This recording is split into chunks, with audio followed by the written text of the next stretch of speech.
JoyNews investigations have uncovered a cartel, including staff of the Electricity Company of Ghana and security guards who forged documents to sell off unapproved meters to prospective consumers at exorbitant prices. Now, a separate meter that cost a little over 800 cedis is sold by these individuals for as high as much as 2,500 Ghana cedis. Now, JoyNews investigative desk reveals the actions of these individuals enable their power consumers to enjoy free electricity without the knowledge of ECG offices in most parts of the country. We get into that conversation now as we interact with the head of the Electricity Company of Ghana, Dubik Mahama. But before him, here is the latest scoop on all of those dynamics in that latest documentary put together by our very own Kwete Nati. The JoyNews investigative team decided to visit ECG offices in 3 regions to ascertain the extent of the canker. At the Accra East Regional Office and Sub-Transmission Office near Makola, I met Abraham, an ECG staff at the meter's office. He said a separate meter, which ordinarily goes for 800 Ghana cedis, will cost me 2,000 cedis. He showed me documents he had processed for a different customer, but was willing to transfer it to me only if I would pay the amount. The last time the price, you said how much? The price, how much? 2,000. This one, reduce it a little for me. How do you go about it? I give you 1,500 when I come for it, and I give you the balance. Okay, no problem. He advised that if I followed the established process, I would have to wait for almost a year to get the meter. He, however, promised that he could assist me to get a meter if I paid just a little more than the statutory fees to him. I'm giving this one for someone. Okay. But the person also not ready now. Let me hold on. If who is ready, I'll give it to you. He boasts of helping many individuals struggling to secure such meters at ECG offices. In Abraham's confession, 3 prospective customers will soon be beneficiaries of these meters he's working on after they paid 2,000 cedis each.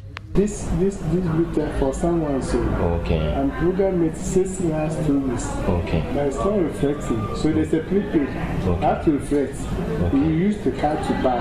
Okay. And that is here. Okay. But it's not reflecting. Okay. Then when it's not reflecting, you can't store it. When you store it, the person cannot purchase. Okay. Then you are on the customer. Okay. So I just want to give you a receipt. Okay. The official receipt, the general process. You know, I don't want to kulu my life. So this time, nobody gets time. Abraham is not alone in this business of providing meters.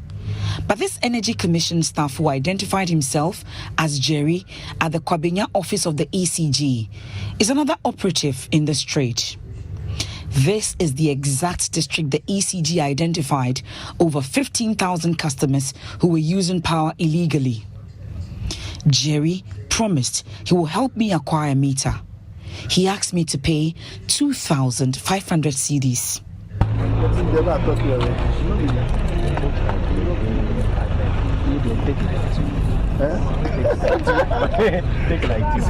don't want like everything. If I do something, I want something. That's why I'm telling you that the district got to get it is difficult. Now you can get it. There's nothing that you see the day I will get. That's why I say you don't know. You are not checking some working like this. They're not talking that we use it. So I have to be he said, pick like 12. Oh, right, yeah. That's how it's up. So, like, if when I go get that. Oh, let's see by. After I made part payment to Jerry, he delves a bit deeper into how he got meters for people like me who are in dire need of a meter but are unable to wait for months before they would be assigned one. Jerry and his accomplices transfer the transaction details of another prospective customer to those offering to pay more for meters. I have to get something to attach. Do some changes. Like how? Like the 500. So you had to come for him, I will take it. Not that you become for 1 week, I have to do something. I have to do the thing. Okay. Maybe I will get the receipt to them. No, we get receipts. Because it's in someone's name.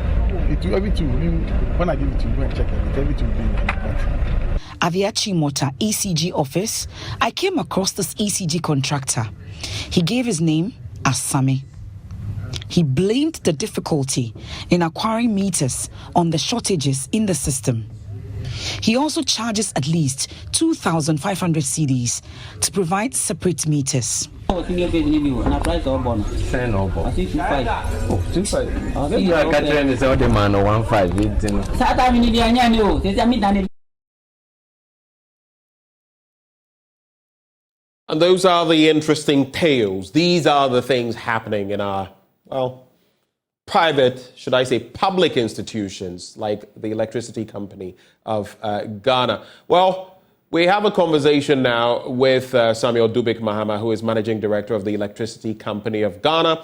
He has joined us for a conversation. Later on, we'll also be joined by the Executive Director of the Ghana Integrity Initiative, Mary Awalana Ada. But let me start with you, Mr. Mahama. A very good morning to you, sir.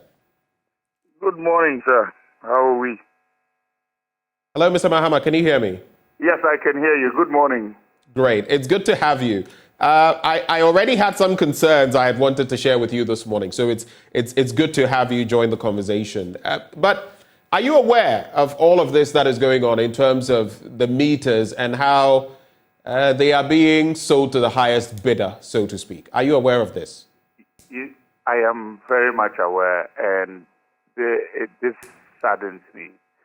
It's so sad. It's so sad that customers have to go through something like this.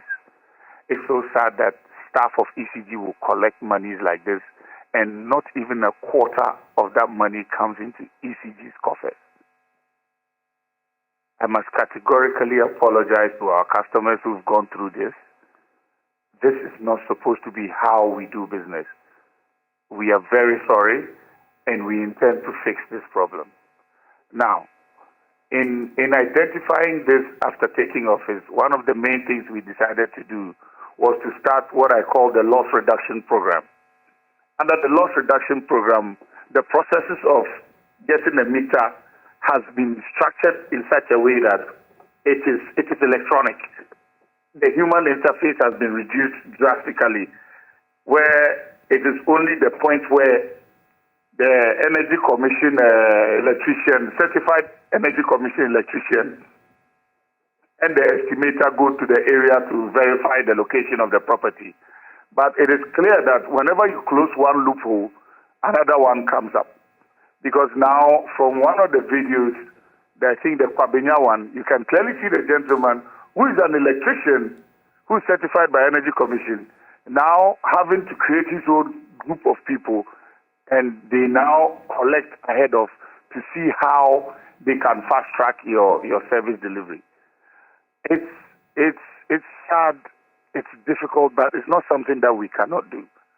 So strongly, we are now going to automate everything from beginning to end, because clearly we know that there are some of us who work with us that we cannot trust. These said people are not even supposed to be on the premises of ECG in the first place. I see, but so that poses some questions. They are not supposed to be on the premises because per what we find, it's not just staff. We also have even security guards also partaking in the process. You say they shouldn't be on the premises, so how did they end up there? So I'm talking about the farminal contractors who are supposed to. There was one that they said at Chimota, a guy called Sami. All of these people are people who barely meters have been given to go and install for a customer. But they have found a way to deprive that customer of that meter and will now divert the meter to someone else who has given them more money.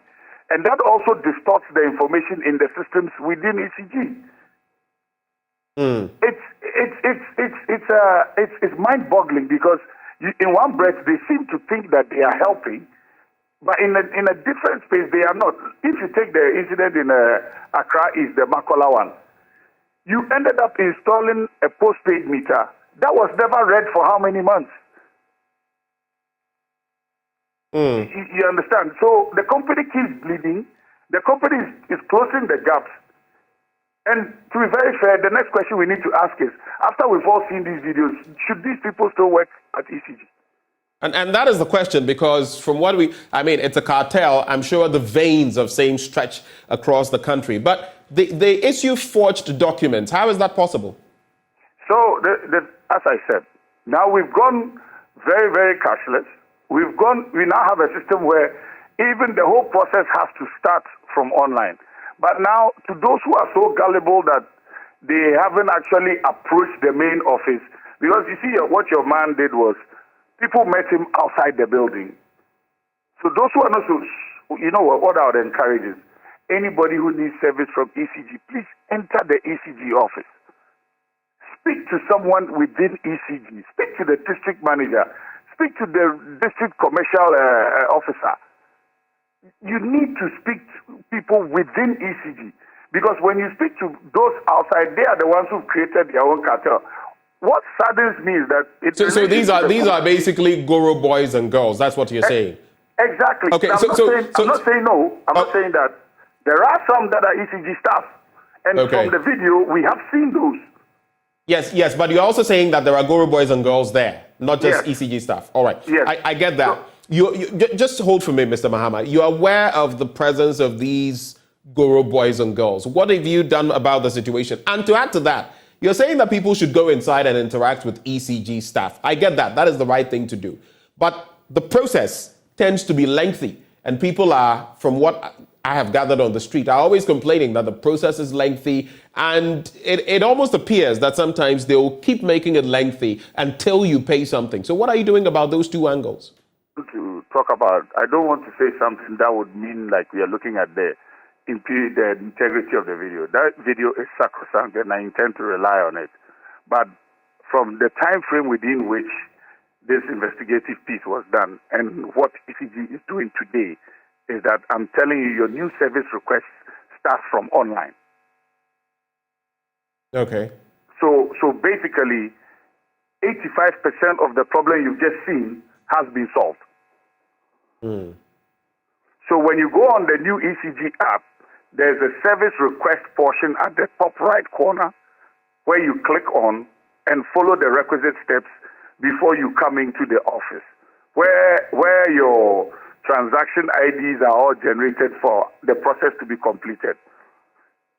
So I will encourage everybody to start from there while we work our way downwards to solving the problem. All right. But my main, apart from apologizing to people who've gone through this, because I keep getting these phone calls all the time, and I am really sorry.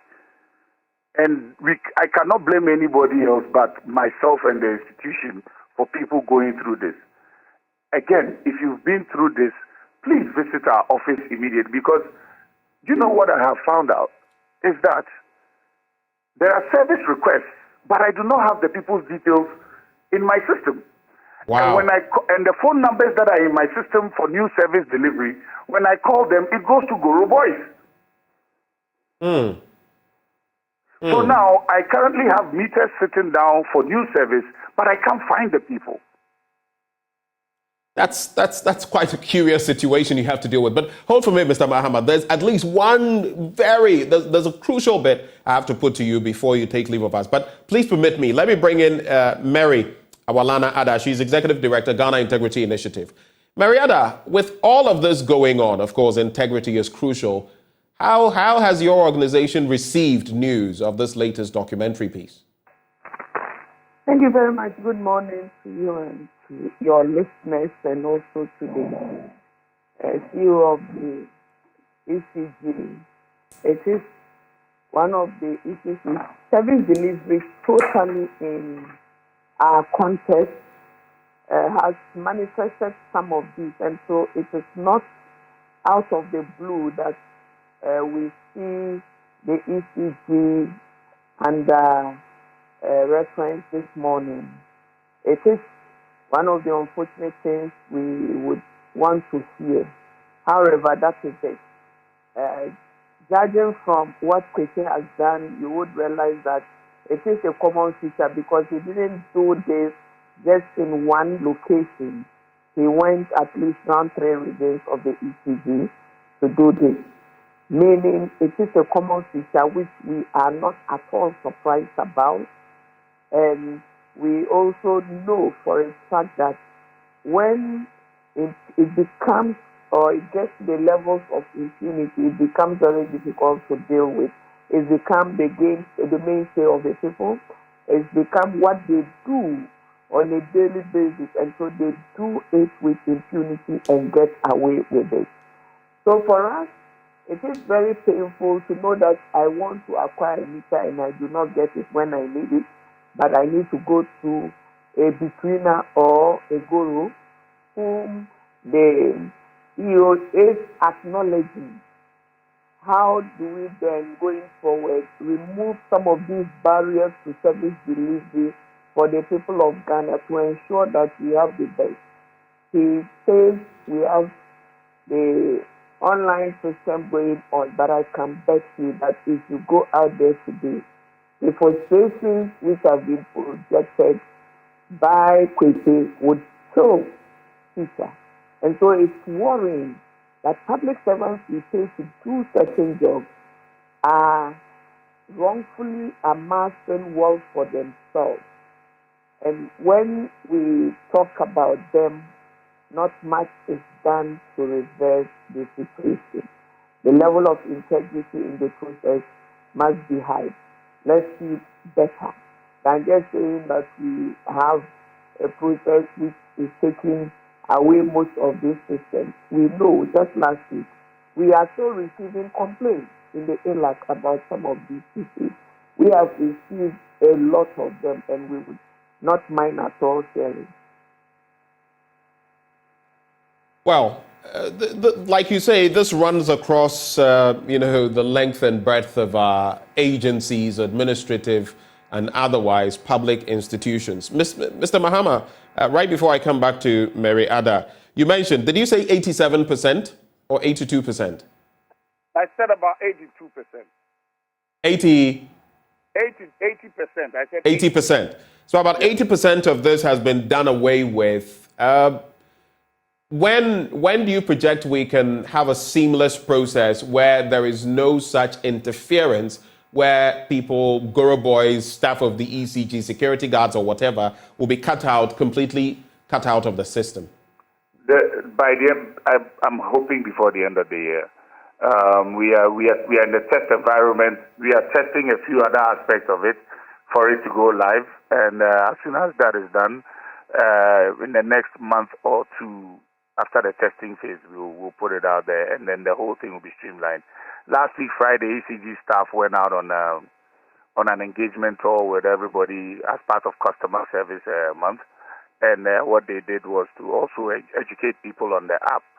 We want the app to be the first point of contact, and for those who do not have smartphones, *226# will give you the interface quickly for you to know what you have to do and how you need to meet these issues. And then also, please, there is a way to report recalcitrant ECG staff. Help ECG to weed out these people within the company. Because we cannot talk about fixing a state institution and then yet some people are comfortable with paying these bribes or because they want it in a very fast way. Because believe me, if we allow the system to work well, it will be fast enough. As I told you, the details we have now of people who had applied for new service, some of them never even came to the office. You use these Guru boys whose phone numbers are now within the ECG system. So when you call them, they don't even know whose meter or which area you are going to install the new one. So if you are home and you know you've paid for an ECG meter through a Guru boy, it's okay. You come and see us. All right. Because without you coming into the office now, we cannot find you to give you the meter, and then it will give us a bad press. So please, let's interface now with the company so we can solve this problem now. Okay, that's an interesting bit. You mentioned the app. I just want to conclude the conversation with you on that end. Yes. Your app has a lot of problems. So guess what? I traveled, came into town yesterday, and I slept in darkness. You know why? Because a lot of the time recently, when I use your app to purchase electricity, and I'm not just speaking for myself, I've been to vending points and all of that. To purchase electricity, it may not go through. I use the Camstrap prepaid meter. I know. I hear there are some changes, whatever going on in the system. It's so difficult, Mr. Mahama, using the... No, let me make my point, and then you'll come in. I purchased credits yesterday, all right. My money was taken. I wasn't credited. I tried because I got into town late to get from a vending point. The network was down. It's happening a lot. I couldn't iron this morning before coming on the show. That's how bad it is. So, apps are supposed to make things easier. Go ahead. Yeah, so my question is this. Whenever they say a network is down, do you ever find out whose network it is? Well, they tell us ECG's network is down. How does ECG network? My brother, let's educate the public. Today, let's use this to educate the public. Does ECG have a network? Does ECG have a network? What do you use? What is your platform operating on? Network service providers. Somebody is providing us the service. So if the network is down, who's managing that network? Mr. Mahama, I'm struggling to understand you here. You know why? Because whatever network it may be that you are... You didn't let me land my point. I left you to speak. Okay, go ahead. And you landed your point. Go ahead. Go ahead. So now, if the onus of me is to make sure that the system or the service is working beyond a certain magnitude, then I have to put in service level agreements in place. Now, my main problem after taking office is the fact that every service provider to ECG doesn't have a service level agreement with ECG. I don't know how that happens. So for all of these downtimes, yes, we have to find a way to resolve it, and we are trying to find a way to resolve it, but we cannot hold these people accountable. That is one measure that we are trying to resolve. I'm very sorry for what you've experienced. I am extremely sorry because you shouldn't have to go through that. And then also on the other side, your money is supposed to come back to you. The app is not problematic because this app has been vetted by Apple, has been vetted by Android, and it gave me a 4.5-star rating. So if we are to segment the problem, you will clearly find where we have put the problem at. And I can tell you for a fact that, yes, it is still our problem. But I am saying all of this because I want you to appreciate where we've come from and where we are trying to get to. It's a work in progress. I know we are not going to solve it overnight. And I know we are running out of time and patience with our customers. Some like yourself. And the fact that you couldn't iron this morning is very frustrating. But in truth, where we are now, we've been able to identify what our problems are. Initially, we couldn't tell where or who or how our problems were. Mr. Mahama, so let me just let you know this. A lot of the time, in-house and outside, we praise you for some of the changes you've brought to bear in the ECG. Okay? So when we come on a platform like this, it has nothing to do with, but the problems that remain, we must address them. So we praise you highly. All the time. I'm saying this so that you know I have been one of those in here praising you. But at the same time, when there are problems, we must bring them up. Not just because I went through it. Bro, so you have to bash me. As for the bashing. So when you talk of a service level agreement, yes, I understand. You may not be the network provider, but like you rightly mentioned, if you don't have those things that will hold them down, peg them down, because in the end, we will not be concerned about whether, I don't want to mention any company's name, but whether this network or that network is providing you with service. All we know is that ECG service must run, and it is your duty to ensure that your provider gives you the right access and that we don't have to go through this. I think that's the bottom line. But Mr. Mahama, we're so grateful. And that's why I'm saying, once again, I don't have any excuses. What I did was to try to speak to you so that you can have a fair idea of the problem we are dealing with as management. But in truth, there are certain things that were done badly previously that we are trying to correct now. We are almost at the end. And I thank you guys a lot for all of the support. But in truth, I appreciate shows like this and conversations like these because they keep us on our toes.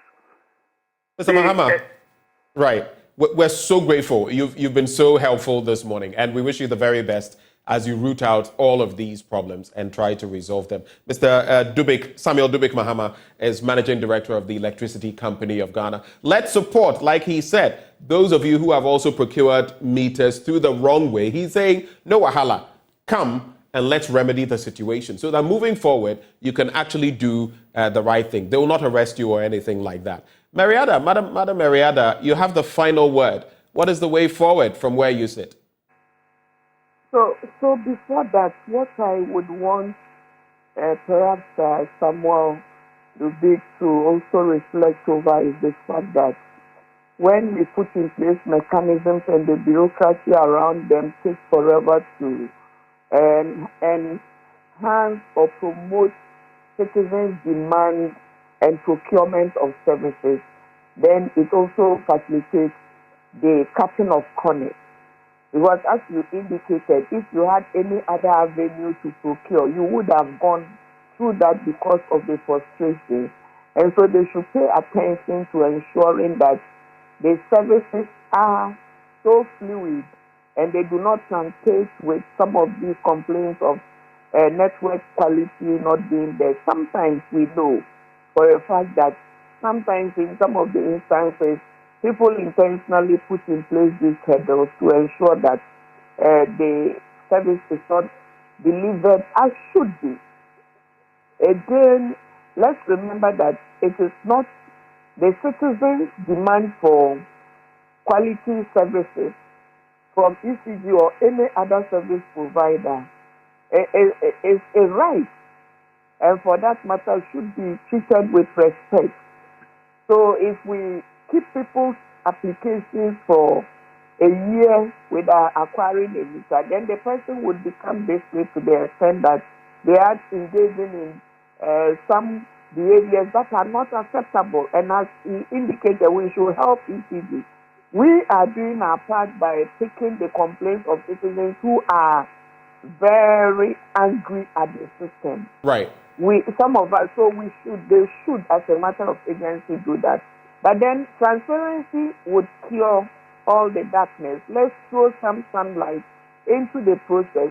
And then finally, for me, I believe that when people are sanctioned, and these sanctions are punitive enough at the administrative level, then it serves as a deterrent for others who would want to engage in such behavior. We cannot afford to let people get away. When they get away, we know for a fact that in this instance, some of the people were ECG staff. Let's see them be sanctioned. And let these sanctions not just be done internally. Let it be published out there for people to know across Ghana, the length and breadth of this country, that you cannot go scot-free when you engage in some of these behaviors. When that is done, I believe that people would begin to sit up. And for Mr. Dubik himself, I would say that in some jurisdictions, when things like this happen, the head of the entity is also culpable because at the end of the day, the buck stops with the leadership. Right. So he himself should sit up because at the end of the day, it is his leadership which comes into question, just like he is impugning that some things were done wrongly during some people's leadership. In his leadership, we would also call him to accountability for some of these infractions. Mariada, we are so grateful that you could join the conversation. Thank you so much, Madam. Mary Awalana Ada is Executive Director, Ghana Integrity Initiative. She joined the conversation. Now, coming up next, we have another crucial conversation. Guess what? About 17,000 are added on in terms of those who acquire HIV every year. And of that number, we can also talk about 57% of those children under 14 who do not get antiretroviral treatment. The numbers are burgeoning again, but what is happening? Well, we have a conversation up next with the Ghana AIDS Commission right here on the AM show. Do stay.